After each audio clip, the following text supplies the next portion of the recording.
Bien, continuamos. Habíamos dicho que nuestra fe es el producto del escuchar el Evangelio de Dios y que la salvación nuestra es por gracia.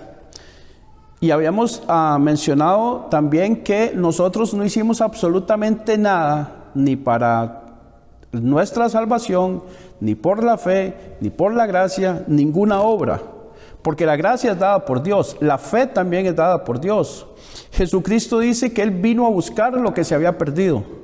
Romanos anteriormente, en el capítulo 3, dice que no hay ni uno solo que busque a Dios. Eso de que uno andaba buscando a Dios y lo encontré, eso no es cierto. Dios es el que lo encuentra a uno, porque el que anda perdido es uno.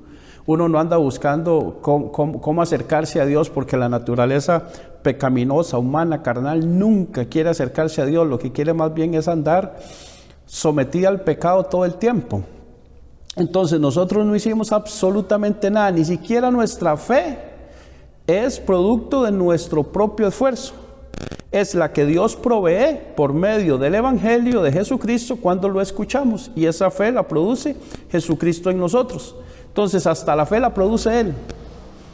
Entonces nosotros no tenemos absolutamente nada de qué jactarnos. Ahora dice el versículo 5, mas al que no obra, mas al que no obra, si no cree en aquel que justifica al impío, su fe le es contada por justicia. Habíamos dicho que los que trabajaban merecían su pago de salario, ¿verdad? Pero al que no obra, al que no trabaja, al que no hace su esfuerzo, buenas noches, sino que cree, al que no obra, al que no trabaja, sino que cree en aquel que justifica al impío. ¿Quién es el que justifica al impío? Dios por medio de Jesucristo. Dice, su fe le es contada por justicia. O sea, su fe hace que Dios lo declare inocente de los pecados por la fe que tiene en Jesucristo. Entonces no es por hacer nada, es por creer. Amén. Vamos un momento a Hebreos 11. Hebreos 11, sí, Hebreos 11 es el capítulo de la fe. Hebreos 11 es el capítulo de la fe. Y Hebreos 11:1 dice, es pues la fe, la certeza de lo que se espera, la convicción de lo que no se ve. Dice que es la certeza de lo que se espera y la convicción de lo que no se ve. En otras palabras, la fe es confianza en Dios para salvación y vida eterna.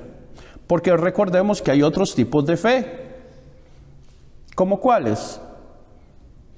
Hay algunos que tienen fe que la liga va a ser campeón.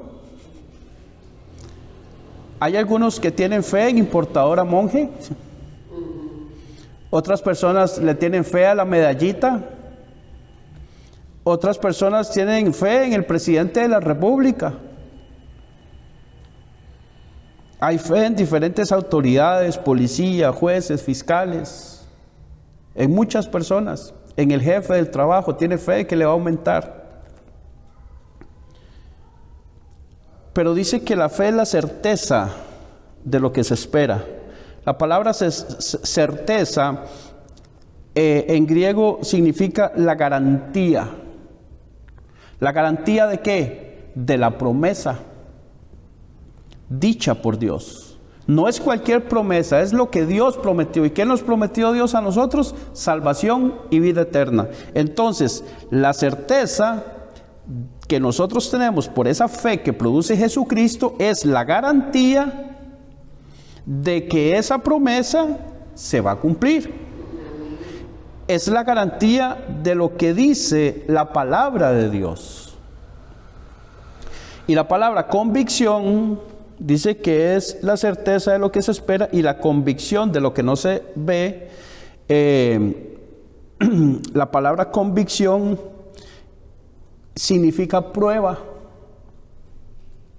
Si tengo confianza en Dios y descanso en su palabra, eso es prueba de que Dios hará lo que prometió. No es una prueba que te va a probar para ver si pasas o no pasas, sino es una prueba de que lo que Dios dijo es cierto. Por ejemplo, la hermana Jensi hace repostería, ¿cierto? Ok, resulta que yo le pido a ella que me haga 100 quequitos dulces. Entonces ella me da una prueba para que yo sepa cómo van a quedar los 100. Y yo les digo, quedaron riquísimos. Ese sabor a coco que tiene me encanta, qué bueno. Sí, claro, hágalos así. Es ese tipo de prueba la que Dios nos da, ¿verdad? Y es una prueba de que Dios no fallará en sus promesas. ¿Cuáles promesas? Dios nos ha dado promesas de salvación, ¿sí o no? Nos ha dado promesas de sanidad, promesas de milagros, promesas de provisión, promesas de sabiduría, promesas de paz, de dominio propio, de santidad, etcétera, etcétera, etcétera. Y notemos, buenas noches, notemos que la mayoría de estas promesas que yo estoy mencionando no tienen nada que ver con dinero ni con plata. Ahora, yo pregunto, ¿esa fe la podemos ver? ¿La fe se ve o no se ve? Bueno, la podemos ver en los milagros. Por eso, ¿se ve o no se ve? Las sanidades. ¿Usted qué dice, hermana? ¿Se ve o no se ve la fe? Se ve un milagro Ajá, ok. En Mateo 9:2, en la versión Reina Valera dice así: y sucedió que le trajeron un paralítico tendido sobre una cama. Ustedes dicen que la fe se ve cuando el milagro ocurre, pero ok, vamos a ver qué dice la Biblia. Y sucedió que le trajeron un paralítico tendido sobre una cama, y al ver Jesús la fe de ellos, dijo al paralítico: ten ánimo, hijo, tus pecados te son perdonados. ¿Qué vio Jesús en ellos? La fe. Todavía no había ocurrido el milagro. Él vio la fe primero. ¿En dónde la vio? En las acciones que ellos están haciendo de traerle un paralítico, abrir un hueco por el techo de la casa, por el tejado, y bajarlo a pesar de todas las dificultades que tuvieron, porque tenían fe de que si lo ponían a los pies de Jesús, Jesús podía sanarlo. Entonces la fe sí se ve. Y se ve antes. Nuestra fe, la fe suya y la fe mía, tiene que verse en las cosas que nosotros hacemos por esa fe que tenemos. ¿Cómo es que se ve la fe? Por las acciones. A veces vemos a alguien decir algo y decimos: tiene más fe que San Roque. ¿Cierto? Pero tiene fe. Y se levanta temprano todos los días y va al trabajo todos los días y tiene fe de que a él lo van a elevar de puesto y lo van a ascender y le van a dar una jefatura. Y uno dice: pero ese tipo hace de todo y no, es muy difícil. No creo que se la den. Y cuando se da cuenta uno, se la dieron. Ese muchacho, no creo que esa muchacha le diga que sí. Él no se ve que sea de la misma, del mismo nivel social. Ella se ve que es más adinerada, él se ve más trabajador humilde y todo lo demás, y no creo. Ella hasta carro tiene y él llega a pie y anda pidiéndole que sean novios. No creo. Y ese muchacho se esfuerza y se esfuerza y se esfuerza y hace y hace y hace y hace y deshace y hace tantas cosas que al final se gana el corazón de esa muchacha por las cosas que hizo. Él tuvo fe y no dejó hasta conseguir que ella le dijera que sí. Bien, Santiago 2:18 también dice: pero alguno dirá, tú tienes fe y yo tengo obras. Muéstrame tu fe sin tus obras y yo te mostraré mi fe por mis obras. Nuestra fe se muestran en las obras que hacemos, en las cosas que hacemos. Pero ¿hacemos esas cosas por fe para ser salvos? No.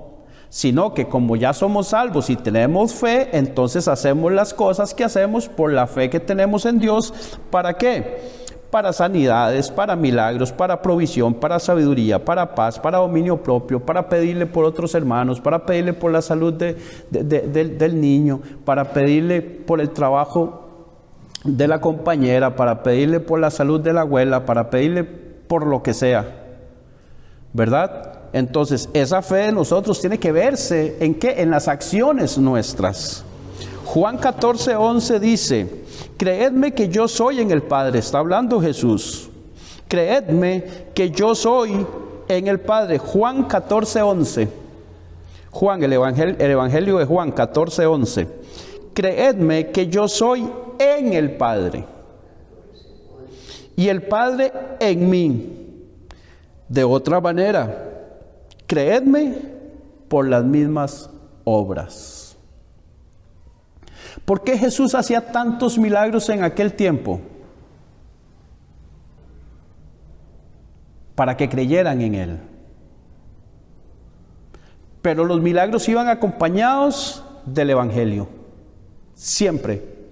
Nunca, nunca, nunca pueden ocurrir milagros de parte de Dios si no va el Evangelio primero. Primero va el Evangelio. Al muchacho de Mateo 9:11, ¿qué le dijo Jesús en la segunda parte del verso del 9:2 de Mateo? Ten ánimo, hijo, tus pecados te son perdonados. Pero el muchacho era paralítico, pero primero le sanó los pecados, después le sanó físicamente. Y muchos de esos milagros era para darse a conocer quién era Él, ¿verdad? Pero nosotros no debemos de seguir a Jesús por los milagros, porque recordemos aquellos 10 leprosos, gracias, aquellos 10 leprosos, vinieron 10 enfermos, se fueron sanos, pero solo uno regresó a dar gracias, y a ese que regresó a dar gracias, Jesús le dijo: tu fe te ha salvado. Fue el único. Los otros 9 quedaron sanos, pero no quedaron salvos. Ese fue sano y salvo. Entonces Jesús viene a nosotros primero a darnos la salvación y la vida eterna. Después de ahí, todo lo que nosotros podamos tener es bendición y añadidura. Y gloria a Dios, porque Él nos da más de lo que nosotros pedimos o entendemos, dice Efesios. William, perdón, pero ¿verdad que Jesús llegó a un lugar donde Él no pudo hacer milagros por falta de fe? ¿No me acuerdo? Claro, en su propio barrio. En su propio barrio. Por eso fue que Él dijo que no hay profeta sin honra sino en su propia tierra. Y sus mismos hermanos y su misma familia no le creían. Así es. Ok, entonces, las obras de nosotros tienen que demostrar la fe. ¿Cuántos tenemos fe que vamos a arreglar el techo el próximo época seca? ¿O estos días? Bueno, ahora, ¿qué estamos haciendo? Estamos poniendo plata ahí, estamos colaborando con las ventas, ¿qué estamos haciendo? Tenemos que estar haciendo algo. Yo no puedo tener fe que eso va a ser ahí y nunca pongo dinero acá, no colaboro acá, no le doy dinero al otro para que venga el otro a trabajar. Tal vez yo no puedo venir a hacer los tamales y comprarlos y venderlos, pero yo puedo poner dinero, aportar y que otros hagan el trabajo. Usted tal vez no puede poner dinero, pero puede venir y amarrar tamales. Y así sucesivamente todos hacemos algo. Ahí se ve la fe trabajando. Nosotros no hemos visto a Cristo sentado en el trono, ¿cierto? Con nuestros ojos naturales. Pero por fe sabemos que Él está ahí. Y que un día estaremos con Él. Efesios dice que nosotros ya estamos sentados en lugares celestiales juntamente con Cristo. En el tiempo especial de Dios, en ese tiempo kairos de Dios, nosotros ya estamos allá. En el tiempo de Dios.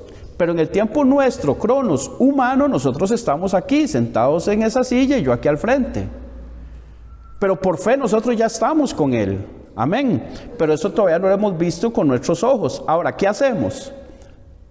Nos santificamos, buscamos su presencia, confesamos nuestros pecados, procuramos el bien al prójimo, amamos a los demás, hacemos bien nuestro trabajo, honramos a padre y madre, no matamos, no adulteramos, no robamos, no mentimos. Somos bien, hacemos bien con todas las personas, aunque los demás no lo merezcan. Entonces, esas acciones nos van llevando a nosotros, sí, mira, ese tipo tiene fe que un día va a llegar al cielo. Pero si vive como un gran pagano, como dice Jesús en otro momento allá, como en los días de Noé, bebiendo y comiendo, casándose y dándose en casamiento, hasta que vino el diluvio y se los llevó a todos. Entonces, nosotros hacemos obras por lo que dice su palabra y por las obras de nuestro nuevo nacimiento, nuestro cambio de vida, en sanidades, en milagros, etcétera, etcétera, etcétera.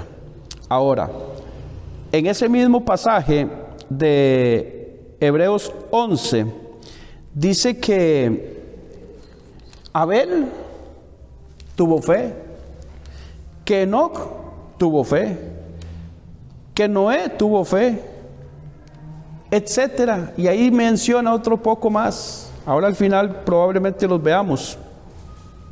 Y dice el versículo 2 del capítulo 11 de Hebreos: por ella. ¿Cuál ella? Por la fe. Alcanzaron buen testimonio los antiguos. En la Nueva Traducción Viviente, ese versículo dice: por su fe, la gente de antaño gozó de una buena reputación. Para reflexionar, ¿qué reputación tengo yo? ¿Qué reputación tiene usted en el barrio, en su trabajo, con sus vecinas, con las personas que le conocen? ¿Se refleja esa fe en su reputación? Cada uno se responde muy profundamente. Si la respuesta es sí, excelente. Si la respuesta es más o menos, bueno, algo hay que hacer. Santiago 3:13 dice en la versión Palabra de Dios para Todos: ¿hay entre ustedes alguien verdaderamente sabio y entendido, que demuestre su sabiduría con su buena conducta y con buenas obras hechas con humildad? El verdadero sabio no es orgulloso. Nosotros debemos de ser humildes. Por más cosas que Dios haya puesto para que nosotros hagamos, por más dones, por más talentos, por más capacidades que tenga. El apóstol Pablo decía en 1 Corintios 13, si mal no recuerdo, que si hablara lenguas angelicales y que hiciera un montón de cosas, pero no tengo amor, de nada me sirve. Y el amor no hace mal al prójimo, el amor le hace bien al prójimo. Entonces, por más cosas que nosotros podamos tener, porque todas esas capacidades son dadas por Dios, nosotros debemos de ser humildes y ponerlas al servicio de los demás. ¿Qué haría usted con la capacidad o con el don de sanidad y usted nunca viene a la iglesia? Nunca ora por nadie, nunca le pone las manos a un enfermo. Entonces, usted tiene el don, pero la gente no se sana, no sirve para nada. Es como tener dinero en el banco, tener la tarjeta y nunca usarla. Exactamente igual. Ahora, ¿qué es lo que pasa? Que si no lo usa, Dios lo coge y se lo da a otro que sí lo use. De modo que primero tuvieron fe, confiaron en Dios, y esa fe fue demostrada con buena conducta, que no admite reproches o acusaciones. Cualquier persona me puede acusar a mí de ladrón. Eso yo no puedo evitarlo, pero que me lo demuestre es otra cosa. Le pueden acusar a usted de vividor, pero que lo demuestren es otra cosa. Pueden acusar que en esta iglesia lo que quieran, pero que lo demuestren es otra cosa, ¿cierto? Entonces, nosotros debemos de vivir de manera de que no reprochen nada de nosotros, de que no nos acusen de absolutamente nada. Pero no fue su buena conducta la que los justificó a ellos, sino la fe. La fe los llevó a tener buena conducta. ¿Por qué? Porque hay gente que se porta bien, pero no tienen fe. Hoy, por cierto, escuchaba un corto de un pastor, y me sorprendió que fuera pastor, y decía unas cosas, y yo le escribí en un comentario, porque él decía que él veía mucha gente que no era cristiana y se portaba bien, se portaba mejor que muchos que iban a las iglesias, y que eran mejores portados, y que la gente en la iglesia no se portan bien, y que eso no está bien. Ya, mira, nada más portarse bien. No, no se trata de portarse bien. Tanto los que están en el mundo como los que están en el templo, si solo se portan bien, ambos van para el infierno. Y me sorprende que un pastor esté diciendo a la gente que se porte bien. Y yo le añadí ahí la cuñita de que vayan al Evangelio de Jesucristo, que se predique eso, y que le señale el pecado, y que se den cuenta de que no hay ni uno solo bueno. No hay ni uno solo que haga el bien. Entonces, ni unos ni otros son buenos. Todos somos o éramos pecadores, porque nuestros pecados ya fueron lavados, borrados, limpiados. Amén. Y además, toda nuestra conducta debe darle honra y gloria a Dios siempre. Verso 6 del capítulo 4 de Romanos dice: como también David habla de la bienaventuranza del hombre a quien Dios atribuye justicia sin obras.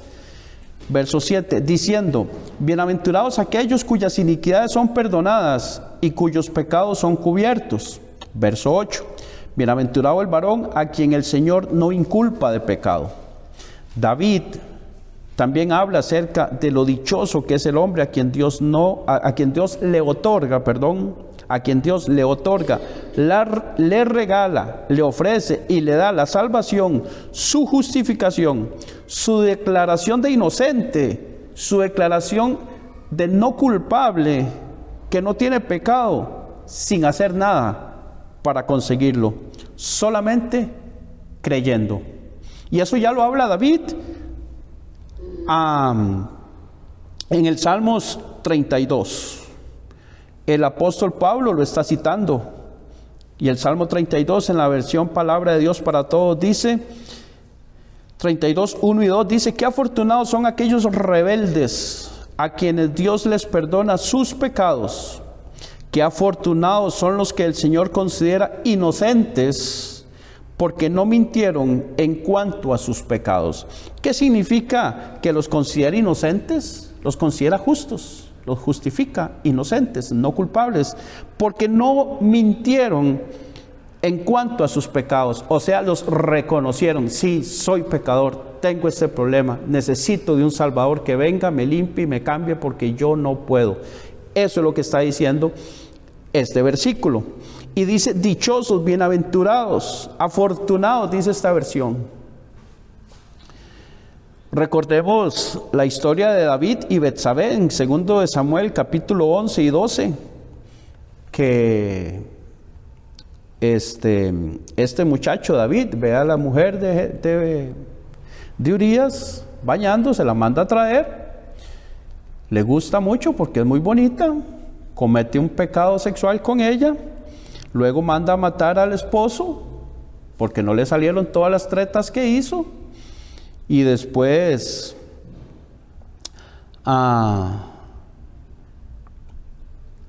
Natán, el profeta, viene y le dice a David: un hombre vino, hizo esto y esto y esto. Y bueno, ese hombre es digno de muerte, dice David. Bueno, ese hombre es usted. Y vio descubierto su pecado. Y en el segundo libro de Samuel, capítulo 12, verso 13, entonces dijo David a Natán: pequé contra Jehová. Reconoció su pecado. y reconoció que pecó contra Jehová. Él no dice, pequé contra Urías, pequé contra Betsabé, pequé contra el pueblo. No, pequé contra Jehová. Cuando nosotros pecamos contra Dios. Y Natán dijo a David, también Jehová ha remitido tu pecado, no morirás. ¿Por qué? Porque lo reconoció, lo confesó, y eso es lo que la palabra de Dios nos dice a nosotros. Cuando pequemos, reconozcamos, y Dios nos perdona, porque para eso apareció Jesucristo, que su sangre nos perdona absolutamente todos nuestros pecados. Ya nos perdonó todos nuestros pecados, y los que vamos cometiendo los vamos confesando, y Él los va perdonando. Nos apartamos para alcanzar misericordia, de acuerdo a Proverbios 28:13. En el Salmos 32, del 3 al 5 dice, mientras callé se envejecieron mis huesos. Está hablando David. En mi gemir todo el día. Porque de día y de noche se agravó sobre mí tu mano. Se volvió mi verdor en sequedades de verano. Mi pecado te declaré, y no encubrí mi iniquidad. Dije, confesaré mis transgresiones a Jehová, y tú perdonaste la maldad de mi pecado. Mientras David no confesaba el pecado, estaba mal. Una vez que lo confesó, sintió el perdón, sintió el alivio, sintió la descarga de todo aquello y siguió adelante. Y ese arrepentimiento genuino tiene que ser de corazón. Cuando nosotros confesamos nuestros pecados, nosotros no podemos volvernos de carebarros. No podemos volvernos así, no sé qué otra palabra usar. No podemos volvernos, indiferentes, sí, gracias. Y que peco y pido perdón, peco y confieso. No, es apartarse. Si no, ese arrepentimiento no es genuino. Y ese verdadero arrepentimiento genuino lo llevó a David a escribir el Salmos 51. Vamos a leer el Salmo 51 del 1 al 5 rápidamente.